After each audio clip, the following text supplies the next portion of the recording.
రాజకీయాలలో ప్రశ్న ఇచ్చడం ఆరోపణ ఇచ్చడం ఇది కామనే ఉంటది. ఎందుకంటే ప్రశ్న ఇచ్చడం వేరు, ఆరోపణ ఇచ్చిన వేరు, కానీ పర్సనల్ అటాక్ వేరు. ఎందుకంటే ఈ రోజుల్లో మీరు చూస్తూనే ఉంటారు, మన కొత్తనో పాతనో ప్రభాకర్ రెడ్డి దుబ్బాక శాసనసభ్యుడు ఏదైతే జగ్గారెడ్డి గారి గురించి మాట్లాడిండు చాలా తక్కువగా మాట్లాడారు. ఏం మాట్లాడిండు ఫస్ట్ మీరు అది చూడండి.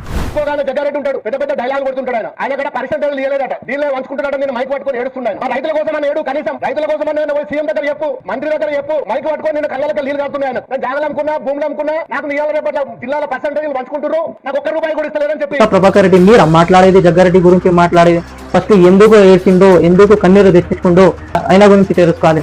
2017లో రాహుల్ గాంధీ గారి సభ ఉంటే ఆయన దగ్గర పైసలు లేకుంటే ఆయన చెరియాల్ అంజన్న గారు తల్లిదండ్రులది 5 ఎకరాల భూమి జగ్గన మేము ఉన్నామే మీకోసం అని అమ్మిండు అని సెంటిమెంట్ అయ్యి, నాకు ఎంత ప్రేమించిన నాయకుడు ఉన్నారు, కార్యకర్తలు ఉన్నారు అని అది సెంటిమెంట్ కి హట్ అయ్యి ఆయన కన్నీరు అయ్యడం జరిగింది. మీరు అది తెలియకుండా ఏమో మైక్ పట్టుకుని 3-4 మంది చూసి వ్యాఖ్యలు చేయడం చాలా తప్పు అని నేను కాంగ్రెస్ పార్టీ సంగారెడ్డి కార్యకర్తగా నేను దీనికి ఖండిస్తున్నా.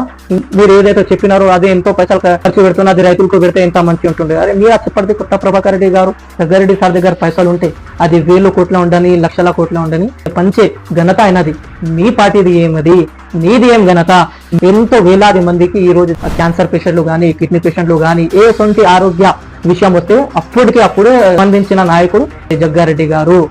మీకు కూడా ఎటువంటి మెడికల్ ఇష్యూస్ వస్తే, క్యాన్సర్ వస్తే మా సంగారెడ్డి కోన సంతు గారికి చెప్తే ఆయన దగ్గర తీసుకుపోయి మీ గుట్ట ట్రీట్మెంట్ చేపిస్తామని నేను కాంగ్రెస్ పార్టీ కార్యకర్తగా మీకు చెప్తున్నా. తెలంగాణ కోసం వేలాది మంది ప్రాణ బలిదానం ఉమ్మడి నల్గొండకి సంబంధించిన శ్రీకాంత్ చారి గారు చనిపోతే మీ ప్రభుత్వం వచ్చినాక మీ కేసీఆర్ గారు ఆయన ఇంటికి పోయి వాళ్ళ తండ్రులకి భరోసా ఇయ్యన వ్యక్తి కేసీఆర్ గారు. మీరు దాని గురించి మాట్లాడలేరు. మీరు ఎప్పుడైనా తెలంగాణ కోసం పోరాడిన వాళ్ళ మీ పార్టీ నుంచి ఎప్పుడైనా వాళ్ళకి సాయం మీరు చేసినారు? మీరు డబుల్ బెడ్రూమ్ ఏమన్నా ఇచ్చినారా? వాళ్ళు ఎప్పుడైనా వాళ్ళకు గవర్నమెంట్ జాబ్స్ ఏమన్నా ఇచ్చినారా? చెప్పినప్పుడు మంచిగా ఆలోచించి చెప్పడం మంచిగా అని కొత్త ప్రభాకర్ రెడ్డి గారికి నేను రిక్వెస్ట్ చేస్తున్నా. మీకు స్థాయి లేదు. జగ్గారెడ్డి అంటే ఒక తెలంగాణలో ఒక బ్రాండ్ లీడర్. నువ్వు చెప్పండి 23 ఎలక్షన్ లో మీరు అయ్యో అనే సమయంలో కావాలని మీ పైన దాడి చేపించుకొని హాస్పిటల్లో అడ్మిట్ అయ్యి కాంగ్రెస్ పార్టీ నాయకుల మీద బురద గల్లి మీరు సెంటిమెంట్ హట్ చేపించి అక్కడ ప్రజలకి మోసం చేసి గెలిచిన నాయకుడివి నువ్వు. మా సంగారెడ్డి టైగర్ గురించి మాట్లాడతా. కొత్త ప్రభాకర్ రెడ్డి మీరు హద్దులు మారితే మేము కూడా హద్దులు మారుతాం. మీరు మర్యాద గల మారితే మేము కూడా కాంగ్రెస్ పార్టీ పక్షాన మేము కూడా హద్దులు మారుతామని నేను కొత్త ప్రభాకర్ రెడ్డి గారికి మళ్ళీ ఒకసారి మా నాయకుడు జగ్గారెడ్డి గురించి, లేకపోతే మా సీఎం రేవంత్ రెడ్డి గురించి, లేకపోతే కాంగ్రెస్ పార్టీ గురించి మీరు హద్దులు లేకుండా మాట్లాడితే మేము కూడా హద్దులు దాటుతామని నేను కాంగ్రెస్ పార్టీ కార్యకర్తగా మీకు హెచ్చరిస్తున్నా. జై హింద్, జై కాంగ్రెస్, జై రేవంత్ రెడ్డి, జై జగ్గారెడ్డి.